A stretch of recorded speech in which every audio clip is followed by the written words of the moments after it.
Swayam Prabha. Digital India. Educated India.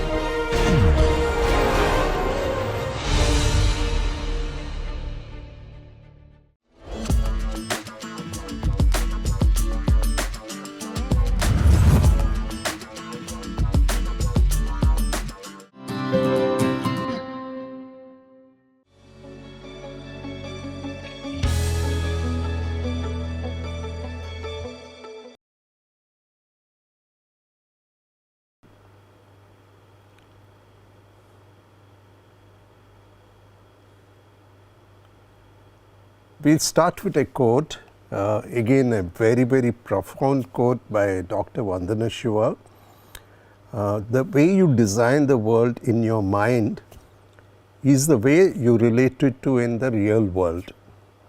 Okay, should I repeat it again? The way you design the world in your mind, what is your perception of the world in your mind, is the way that you actually finally relate it to in the real world. And when you design with a deep recognition of its interconnectedness, okay, that means that things are related to each other. If something happens somewhere, it actually affects something else happening somewhere else. Okay, and it is this deep recognition of interconnectedness, you will nurture those relationships. Those relationships are very important. That means the whole world, the ecosystem is extremely important, and we need to keep this in mind while we are designing.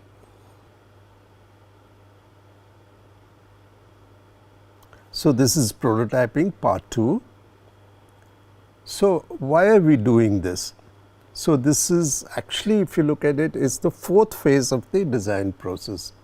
You know, we did the research, we did the analysis, we did the ideation, and now we come to the stage of building your idea, making your idea come true. Okay, so you need to create a prototype. You start with a very low fidelity or a rough idea of your prototype, and in this stage you make it a little better. Okay, so this is that stage of it.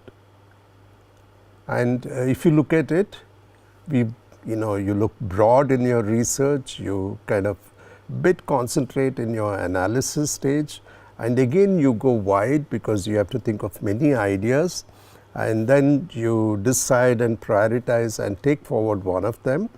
Okay, and that's the stage we are in right now. And the next stage is that whenever you do something, you get feedback, and depending on the feedback you can improve what you're trying to do. That's the intention here.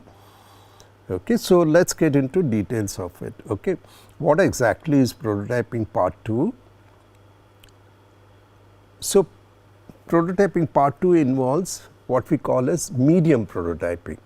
Okay, the next version of the ideas and concepts that you had in mind. Okay, we did low fidelity paper prototyping, mock-ups in the first part of prototyping.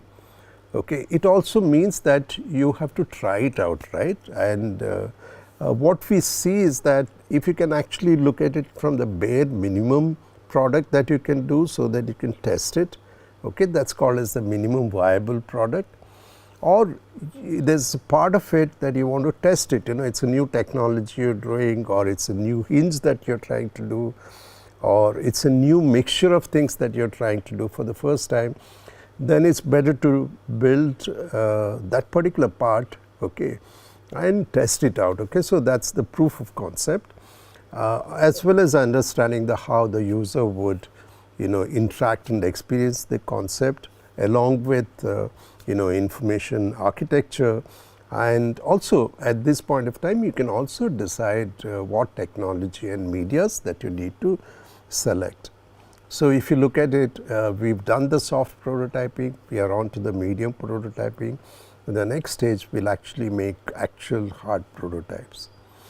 Okay. Prototyping part 2 will take you much more closer to the final design that you had in your mind. Okay, and it helps you visualize, make it tangible. Okay, once it is tangible, you can give it to the user, test it, get feedback. And depending on the feedback, you actually iteratively try to redesign what you thought of. When is it done? If you look at it, almost as like in the first part, all creative and innovative domains, whether it's architecture, arts, music, film, science, technology, communication design or product design or animation, will do soft prototyping, media prototyping and then hard prototyping as they get more and more convinced that their ideas are correct. Okay, so it's applied in all creative fields, okay, as well as science. Okay, so it's something that everybody does, before you actually make sure it works, you try it out. Okay, so if you look at medium prototyping, it's a little better than the last time in the sense that it is much more surer. Okay, so from initial sketches, these become actually draft sketches. You have 3D renderings and scale models, that's for architecture. For arts also very similar, draft sketches, drawings and scale models. For film, now you have a draft script. Okay, your scenario sketches are much more refined. Okay, your settings and character sketches are much more surer. Okay, animation also follows the similar thing. You have the draft script, your scenarios are much better. You have almost selected the character. Okay, and you can put it together as a set of animations and called as animatics, right? And you can play it along with the sound.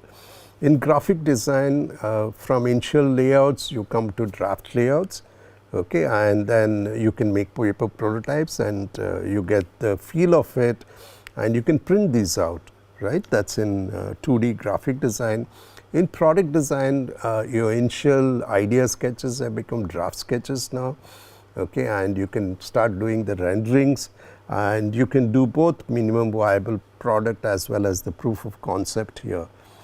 Okay, digital design again, they've gone from initial sketches to digital sketches to from low fidelity to medium fidelity, information architecture of the structure of what you want to do, the path and the direction that you want to take. Okay, and you end up with medium fidelity prototypes. Okay, in science and technology, you still have to make sure your equations and formulas work. Okay, and now you can draw and visualize that if it's possible. You can make working models and you can do an experimental test setup for validation. Okay, so the fact is that the prototyping is a very important aspect of bringing a product from an idea to a final stage. Okay, so let's look at what is a minimum viable product. It's also called as MVP, and you try it out because it's just simple model of it. Okay, as the name suggests, it's just got enough features or functions in order to get a feedback from its users. Okay, so it's very easy to do it. Okay, it doesn't take that much of time. Okay, it is also part of a startup. I would call it as a lean startup where you still have not the money to go into full-fledged prototyping.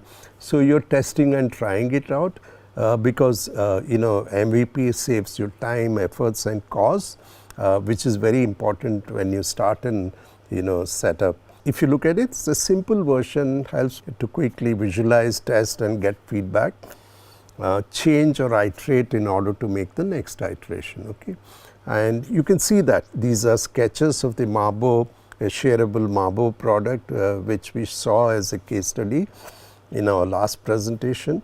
Okay, and then they have made a foam model out of it with detachable data units. Okay, it's a very simple prototype to get feedback from the users whether they would like the concept or not. Okay, so you can see that it's just got sufficient details in it to show what it can do. See, for example, the kids say that we can scribble on it, I can change the way it looks, I can detach this marble and give it to my friend. Okay, can I do something else with that? And the last sentence is we all want it. Okay, so it looks like what we thought of makes sense, right? So that's the minimum viable product. Okay, very close to it is something called as a proof of concept, especially very useful if you want to try out something within your idea, which could be to do with a detail, a new mechanism, okay. So you kind of just prototype that part of it and demonstrate it to the user, or he tries it out and you get a feedback from it, okay. Is a great way to test the functional, technical, material aspects. You got a new material, you want to make use of it, you don't know how it would actually work, so you just do a prototype with a new material. Again, just like the previous one, this also saves a lot of time, efforts and costs, okay, and helps one to quickly visualize, test, get feedback. And again, basic intention is to iteratively change it in order to get a better version of it. Okay, so this is an example from the pesticide sprayer concept that we saw a long time back in, I think it is week 3 or 4, where he did many sketches of that, and they actually made a prototype to test out one of them, okay, because he was not sure. So he's put together here a metal section, he's put the spray can over there, and he wants to see if this is a viable option, because he is not sure whether he should push it and pull it, or whether he should harness it into his body, right. So that he can, it goes much more better that way, okay. So he's still, he has got 2-3 concepts in mind, but if you can quickly make a model and try it out, nothing like it. So it's another example of a mock-up of one of the concepts. It's physical, so you can test it out with users and get feedback, and then decide whether to go ahead or not, okay. So let's go on to the next topic, which is actually information architecture, especially very useful if information is important in your design, okay. If communication of information is of importance in your design, then doing the structure of it, which we call it as architecture, is very helpful, okay. So how do we do this? It refers to the structure and organization of information, what comes after what, okay, what categories should it be there, okay, and what should follow what, okay. So if you look at it, so it helps you with direction, it helps you with knowing, okay, this is the category, the big category, okay. So it basically helps you in locating and navigating through information and makes it easy and understandable, okay. Very important if you're doing digital products, okay, like websites, okay, if you're doing control panels, okay, of a car or a motorcycle, or much more crucial if it's a high speed train, or let's say control panel in a nuclear power station, or that of an aeroplane, right?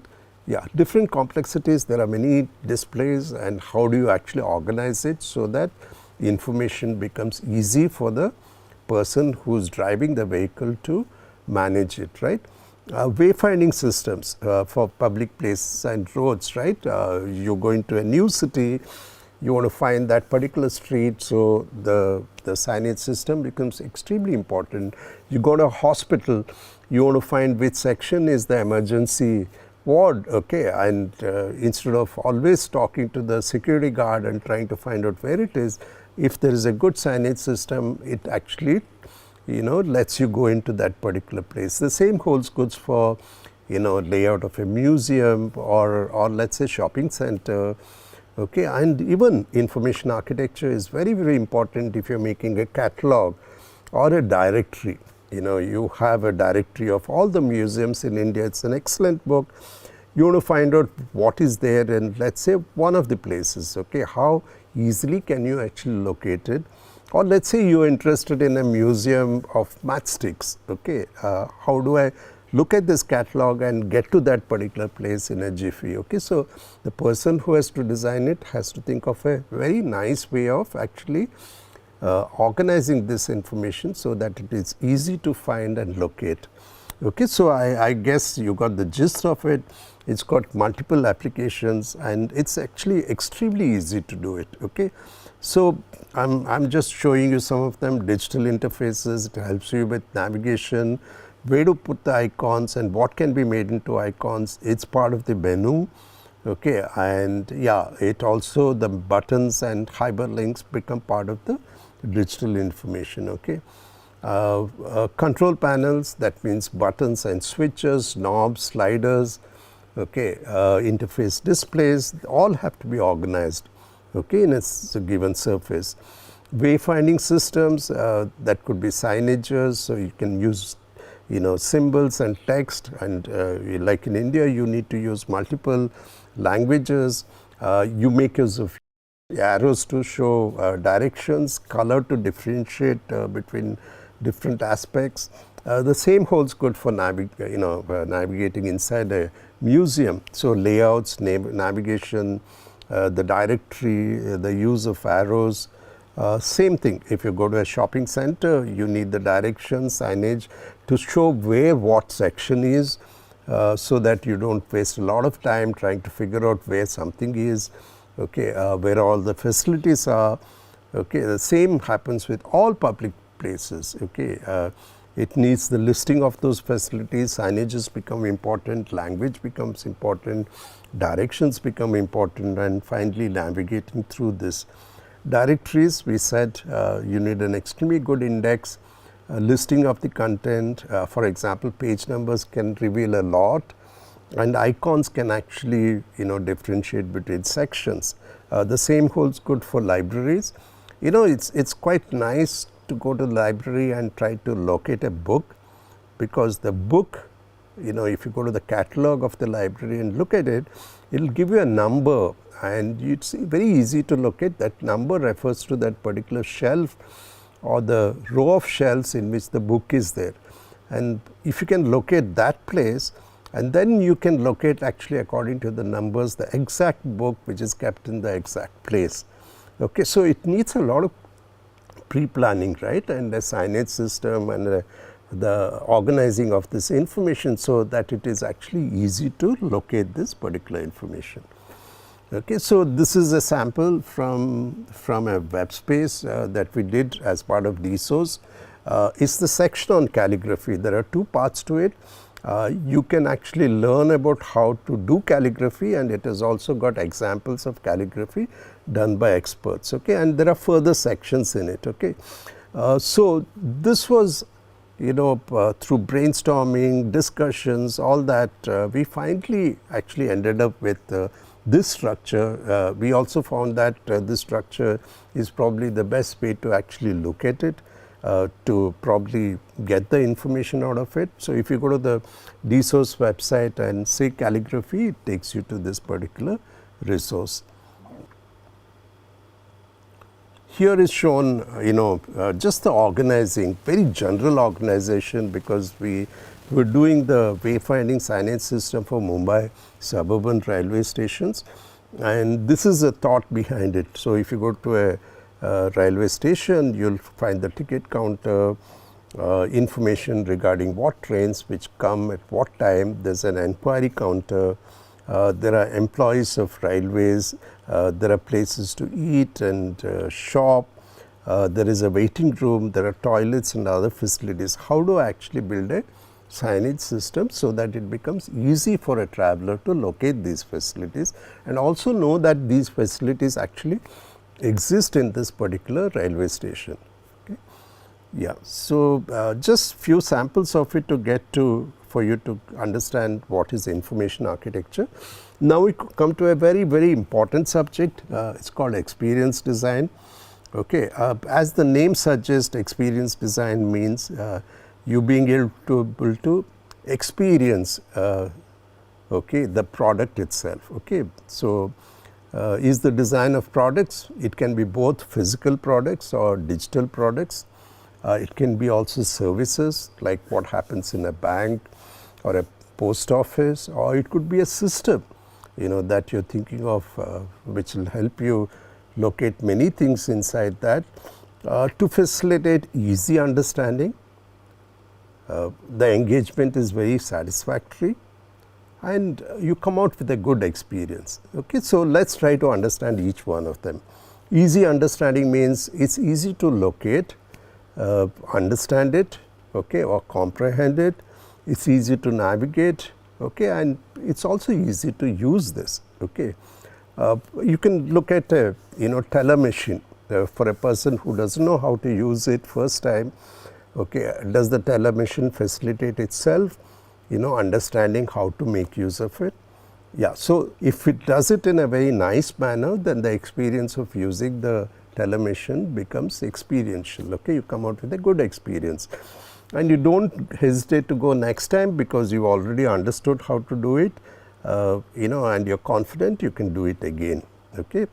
Satisfying engagement, that means it feels good to interact, okay. It's functional and it works well, okay. That's with anything which works well, and also it's a pleasure to interact with that. The feedback is really good, okay. I'm very happy with this, okay. So that's the thing, okay. Good experience, okay. It feels comfortable and it's also memorable, okay. So let's look at some of the examples of it, okay. So, okay, a ceiling fan, okay. Just imagine it recognizes your presence and it will set its speed according to the ambient temperature. It makes no noise, whether it's low speed or high speed, and it will switch off when you leave the room, okay. How nice an experience that is, right? You don't have to bother about switching it on and switching it off, okay. You can intervene it if you're not very happy with what it does by its own, okay. But a fan like this will be a much better experience than something else, okay. Especially in a crowded place, it can locate if people are actually needing the fan, and it comes into being, and so that's the part of the ceiling fan. I'm just a grinder mixer, okay. Very important element in the kitchen, okay. Makes a lot of noise, but can it actually grind silently? Can it mix? When you mix, you have to keep looking at it, has it become really fine, okay. You have to open the lid and do it, but you can actually set between very fine grinding to very rough grinding, okay, and gives a signal when the grinding is done, okay. So you don't have to be there looking at what is happening, but it can do the work on its own, which would be a much better experience than the ones which are presently available. Okay, let's look at an email application. That's every day, right? Right now they're all listed one below the other, maybe some are highlighted, but that's it, okay. But let's say it reveals the mood of the message. If it is a happy email, or it's an email which is actually complaining about you, okay. It shows the importance of that email or the urgency of the message. You can identify if the message is from friends, colleagues or strangers, okay. So you can easily do it, and if you're working on a project, it can say, okay, if it is shaped or colored like this, it is part of the project that you're trying to do. It would make use of the space that you have. It makes use of size, color. It can have icons, etc., to visualize and organize the emails appropriately, which will be a much nicer experience, right? It's like going back to the good old days, when you got your postcard, you're so happy to receive the postcard because it had the handwriting of the person inside it, and there were markings on it, there's a stamp on it, there's a lot of experiential element, which is memorable. You'll probably not throw it, you'll actually store it, you'll keep it in a certain place. So that was what the good old postcard used to be like, right? It had a bit of the personality of the person who sent it when you received it.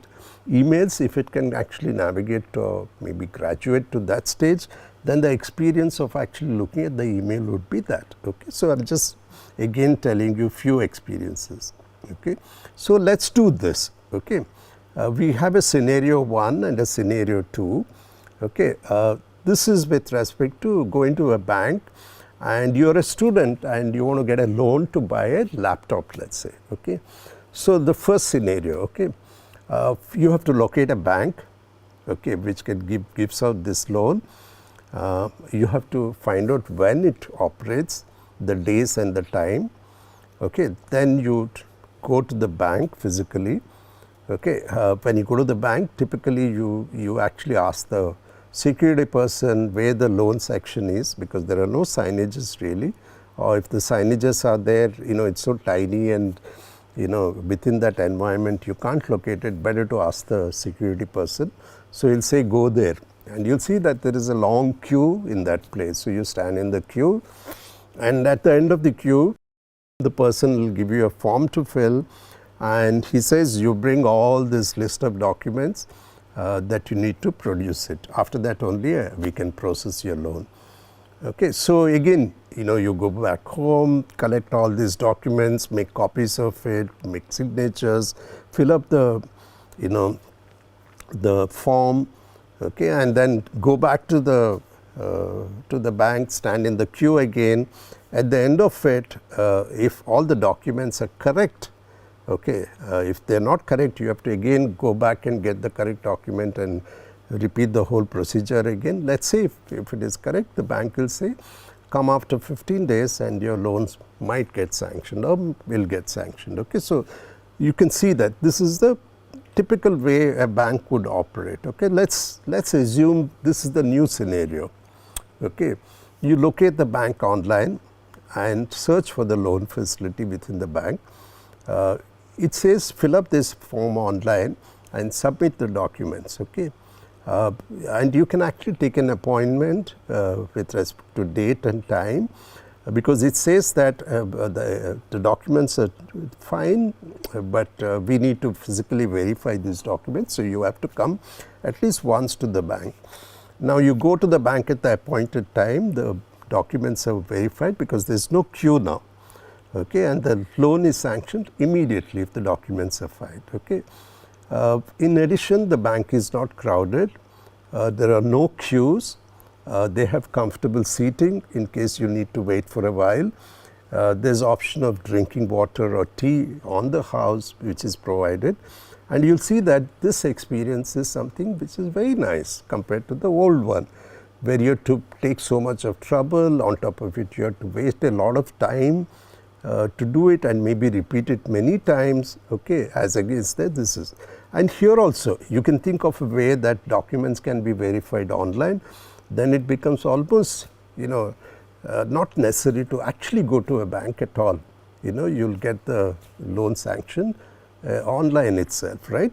So that is a much better and simpler thing to do. Okay, so we've got the difference between the two. Okay, and I can say that that's a great experience. But in real life, there are many things in life which are of great value to us, and also they have great experiences. Okay, there is no place of worship which doesn't have these experiences. Okay, touch, in a place of worship, it uses the sense of touch, the sense of smell, the sense of taste, the sense of hearing, and also the sense of sight, right? So your sensories become very important part of having these experiences. Let's think of another one.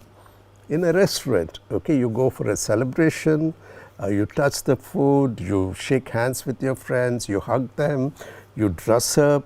Okay, very important for you. There's a smell of food, the taste of food, you're hearing conversations, and the ambience is beautiful to your sight, right? So it makes use of all your senses, and it's a good experience. You want to go back to that restaurant again. If the experience is not so good, the food is not so good, you'll probably not go to that place again.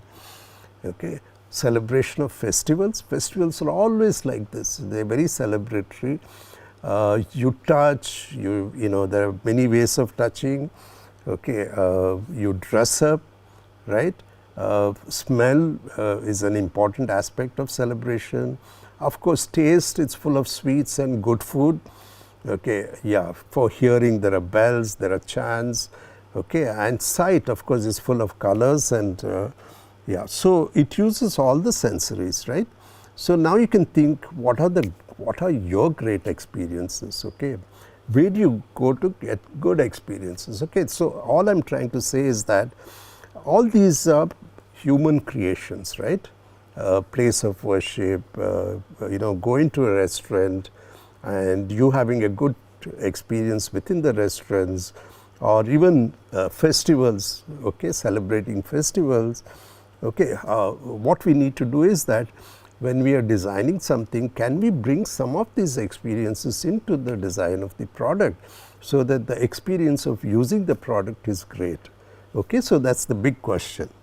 Okay, so with that we'll stop this section. Okay, why is prototyping part 2 important? Let's have a look at it. It takes you further closer to the final version of the idea or concept and helps you to visualize, make it tangible, test it, get feedback, and again make iterations before the finalized design is done. Okay, it involves medium prototyping, what we call as the next version of idea and concepts, and we've gone through many of the tools that you can use. One is making out the minimum viable product, MVP, or making a proof of concept if you have a new material or a technique or a function that you want to test out. Information architecture, IA, as well as understanding how the user would interact and experience, XT. This makes it very, very important that the part 2 part of it is actually an extension of part 2. And also it's the stage where you can actually look at what choices of technology and medias that you can actually make use of in your design. Okay, so we moved from soft to medium, and in the next stage we will go into hard prototyping. Okay, so what does it involve? Okay, so I am just summarizing what we did till now. We had a look at how to do a minimum viable product, how to do a proof of concept, how to do information architecture, and how to do experience design. So again, we've given some really nice references here. The reference to dsource.in still stays. It's very useful because it has got many resources connected with this subject. There's a beautiful book called Sketching User Experiences by Bill Buxton, who is a principal scientist now at Microsoft. Okay, it's very nicely done to say that visualizing and sketching is actually extremely important for ideating. Okay, Being Digital looks at the future world by Nicholas Negroponte of MIT Media Lab. Very easy to read, nice to read, very informative. Bill Mockridge, who's a co-founder of IDUO, okay, designer, he's written this book called Designing Interactions, and it's full of conversations with people who made a difference in digital design. Okay, so again, very, very informative and resourceful book. Okay, and of course, Stewart Brand from again MIT Media Labs, he's written this book called The Inventing the Future. Again, extremely nice book to read. Okay, so we'll end with a quote. This is by Stewart Brand. Okay, again, very interesting quote. You can count the number of seeds in an apple, but you can never count the number of apples in the seeds, right? Because an apple can produce so many seeds, and that can give rise to many number of apples. Okay, so that's a extremely interesting quote.